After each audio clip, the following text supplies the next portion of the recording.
has been a video that's been trending. And I also wanted to bring in like the people who are killing it in this time, right? I know we normally go through the legends, but there is a particular person that I am just extremely fond of and excited of how their decade, I'm not even going to say a couple of years, but their decade is going to be, and that's Lil Baby, right? Lil Baby, actually let's see if I could play it. Lil Baby bought out, first off, he's a rapper from Atlanta, and bought out all of Footlocker, right? To give back to his community, right? So for all my YouTube viewers, you can see people walking out with the sneakers and everything like that, and then you see the community handing it out and everything. But the part that I really love was what's on the screen right now, which is saying buying shoes ain't what I mean by saving community or giving back. That's some ish that I did because I've seen a lot of them had on flip flops.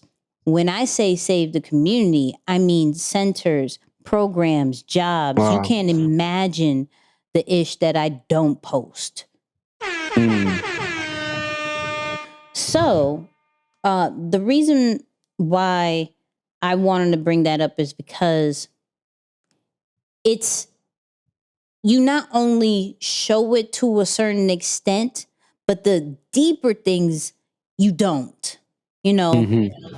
And we've gone over this in past episodes, as far as you don't necessarily have to show off everything, right? That wasn't even a clip that was on his social media. That was what people were recording, right? He didn't, if you go on Lil Baby's Instagram, you don't see anything that we just showed as far as Footlocker and the people putting on the sneakers, and you don't see that nowhere on his Instagram, right?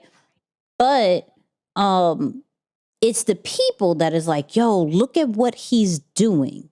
Mm-hmm. The people will shout your name and show all the things that you're doing within the community. You don't necessarily have to show that. But what's really cool about Lil Baby is just the things that he's been doing. Like, and he doesn't make light money. So some people are like, yo, okay, he just bought out all of Footlocker. I mean, all of Footlocker, not just some of it, thing. like the whole Footlocker, right? That alone is crazy. But then I had to be like, yo, let me understand where Lil Baby is as far as the brand, as far as numbers. Like, he has been so on top, but what does that really mean? And every single project, every single mixtape, whatever that he drops is instantly on the billboards. Instantly, right? His last album, Your Turn, has like made $2.3 million. Just and that's an estimate, right? He tweeted out I would say a couple of months ago or maybe a year ago, whatever. He's like, yo, I'm doing 100K on features. I'm at a point where I can ask for 100K in features because everything that he's on make it like goes to the charts, right? Which means if he asked for 100K in features, his shows alone was reported before around 70 to 100K. That probably went up. You know, he has merch. You know, he has deals like Reebok. You know, he has a YouTube that's streaming over 3 billion views. So that's a good couple millions off of YouTube check alone, right? And yet with all this, he's still giving back to the community and not flaunting that. Not, hey, I come back to the hood to do this. This is, and we're going to get into like his location and everything, but to see people like, and this is a perfect like piggyback, even though I hate that word, perfect piggyback off of our last episode, because we talked about Migos and quality control. And what do you think Lil Baby is on? Quality control. So when you hear numbers like that and you see Lil Baby on the charts and you see people like Drake and Young Thug and all the Lil Wayne, everybody getting on a record with Lil Baby, you're like, quality control strikes again. When I was researching Lil Baby, though, what was really cool is that he only started rapping about 4 years ago. Wow. He's purely natural. What Coach K said, and if you didn't listen to last episode, go listen to last episode. You'll know who Coach K is. But Coach K said, and Coach P was like, yo, you sound like a rapper. Just didn't hear him spit anything. Yo, you sound like a rapper. And he was like, yo, I always know how to put words together. It shouldn't be hard to make a song. It shouldn't be like, that's natural gift, right? Where it's not even this hard. And to see how when you stay in your natural, because he used to hustle, when you stay in your natural, how big you become. And when he fully embraced that, it was like charts, everything I'm dropping. Joe Budden dropped the interview of him and was like, yo, do you practice? Or is it like every song you just get better? He was like, yo, I do another song. Isn't that practice? He's like, no. It's like, well, I do another song and it's me getting better. I don't intentionally do things. So that alone is crazy and shows that when you don't think too much about something, that's the one that's going to make you the most money. But I love the sneaker thing. I love that. Yeah, I just love the sneaker thing. Yeah, like as I just watched that video play, right? And for our listeners, check out the YouTube so you can actually see the video that Nicky had playing as she was kind of like narrating or describing what was happening there, right? I truly am starting to believe in this social media era, or just the world that we live in today. Moments that define your character the most are ones that happen off camera. Yep. Because it's so easy to narrate or practice and do something on camera, and immediately people are going to question your intentions. Was it genuine? Like, it just takes you on a route that even if you're the greatest, most kindest person in the world, somebody's going to see it and be like, oh, of course, look at the camera, right? But for something like that to happen and him not being intentional about documenting it, it tells you a lot about that person's character. That's the first part of it. Right. The second part of it, now that it's out there, and we always talk about this on this platform, taking control of your narrative. Yep. He goes out there now and posts, it looked like what is something he posted on his story, kind of describing like, hey, just so you know, I'm not saying that I'm saving the community by passing out sneakers in my neighborhood. Saving the community, I already know, is through centers, jobs, and programs, right? So that's the beautiful part about it too, that I love that he's very well informed about. This is what really moves the needle in a community. If you're looking to give back or help it or build it, whatever the case may be, this is how you really do it. So I think those two combined, it shows that this is someone, although young, really knows, like what it is from a very just real and honest standpoint. So I love that in every way, honestly. Yep. I'm just in love with Lil Baby and what he's doing, and just the positive energy. Like, you don't really necessarily hear anything negative about Lil Baby. Mm-hmm. Yeah. It's just crazy. But there's this clip that I saw that I wanted to actually spin into a branding and business kind of vibe. So watch this and listen to this with an open mind, first and foremost. Like, you gotta stay in tune. Like, I feel like if I hadn't got in my bag and just went to LA and like left the bros, and then I wouldn't even have nothing to rap about. 6 more months left. You got 6 more months left in your career. But due to the fact I'm in the mix, I still know what's going on. I know what to say. I know how to say it. You don't see me falling off. I'm on what's going on. But if I separate myself from that and I'm LA, you know, on some Hollywood shit, I feel like that's when I fall off. Wow. So follow me with this one real quick, because for some reason I was like, that's it, right? That's it right there. And what I mean by that is, of course, he was talking about rapping. And I know for my hip hop fans, some of y'all are going to be like, nah, he needs to get out of the hood. Boom, boom, boom. Why wouldn't he do it? And from a craft standpoint, not because of a community standpoint, not because of what he's doing, but from a craft standpoint of, yo, I will lose it. I will lose me being on top if I went Hollywood. And I look at that from a perspective of, there was something that kept us always getting new information when it comes to our craft, when it comes to our brand and our business. Like, it forever gave us the fuel and the knowledge that we needed to get our name out there, right? Or some kind of activity that we would always used to do, a routine, something we would always used to do.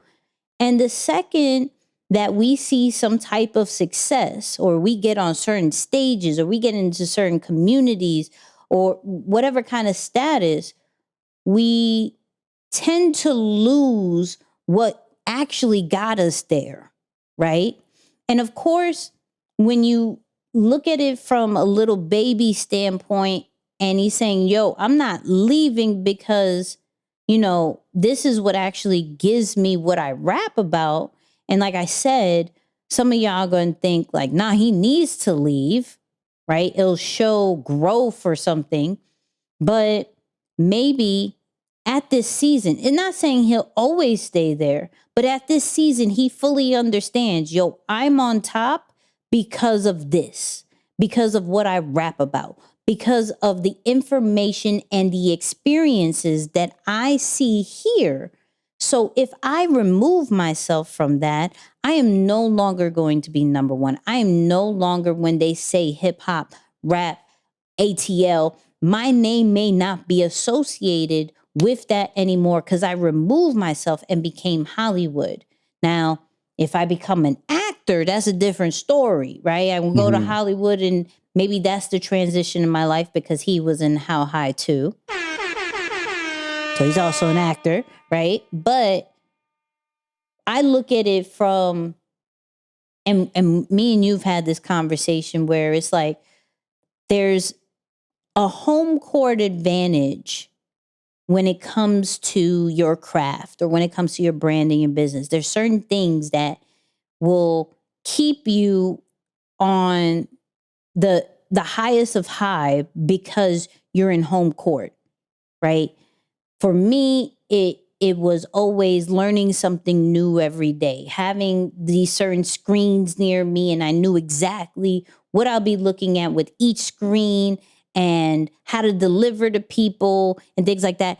And so when we talk about going back outside, and I'm laughing at the whole, maybe my flight attendant may be going down, is because now I'm not in home court, and I'm not sure how I can turn that on and off switch, right, into the delivery to people, or when to kind of learn something new if I'm always on the go, right? I was gone 2 weekends in a row, and I'm like, yo, how was I supposed to learn anything? Like, Monday came and I always go live, and I'm like, I have no clue. Normally I don't have any clue what I'm going to talk about, but I really didn't have anything Like, yo, what am I going to talk about? But I took myself out of what I get all my information from and what people look forward to with the updates and everything. And I removed myself from there. And it was a whole different Nicky, right?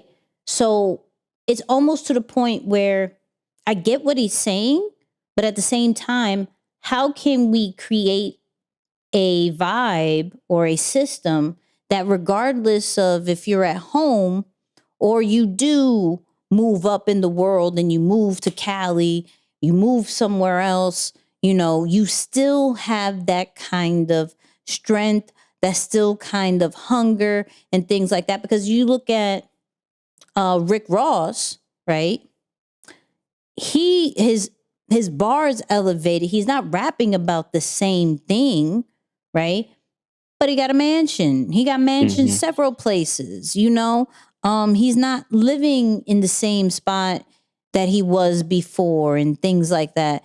So while some rappers can, but it's very far and few to still stay on top of their game, he at least realized like, yo, at this moment, maybe I don't have the discipline to be on top and rap the same way that I rap if I was to go to Cali, because my origin is here. The source that I get my power from as far as lyrics comes from here. What would I do over there? So I think it's a awareness and a discipline thing when it comes to that.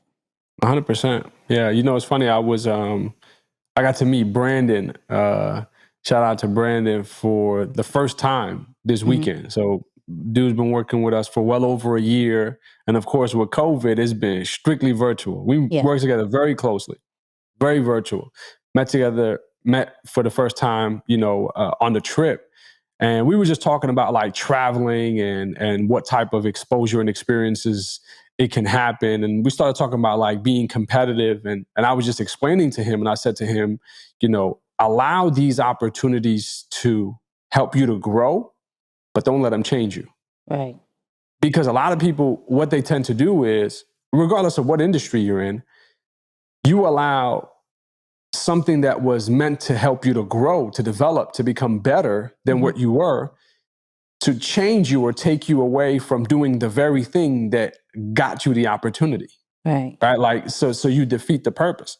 So I love that he's able to maintain the discipline to stay almost like in home base or stay planted where he grew up, so that he can still have a pulse on what's happening so he can continue to tell the story. Yeah. One of my favorite movies, and don't laugh, but I actually enjoyed the movie. I think it's called, okay, now I'm messing up because it's like, how is it my favorite movie and I don't know the name? Forget it. But let me tell you the line that I like, right?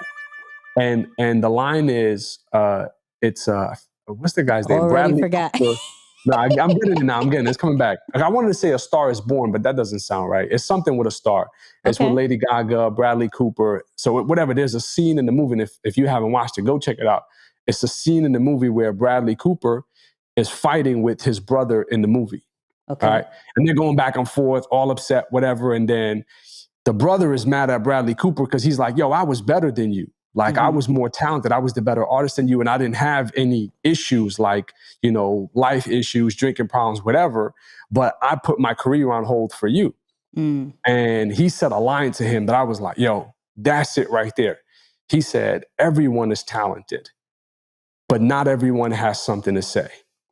And you didn't have nothing to say. Wait, first of all, you're not going to speed past that like you didn't just say what you just said. And you were correct. It's A Star Is Born. Okay, there we go. A Star Is Born. Got it. So I just was like, wow, that's it right there. We are so caught up on talent as if talent is the cream of the crop, as if talent is the most important thing. It's not, because at some point when we really truly tap into who we are, we discover our talents, and talent is no longer the thing that separates us. At the next level, it's what you have to say. Is what you're saying at its core really moving the needle, really impacting the people or what you say you stand for.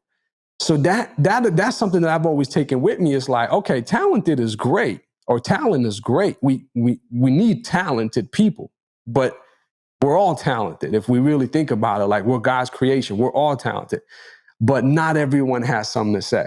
So the fact that, just so I can kind of wrap it, the fact that he's able to stay homegrown or stay home base and not go to an LA, so he can continue to collect the story, the narrative, the thing that makes him him, is so dope, because it continues to allow him to have something to say.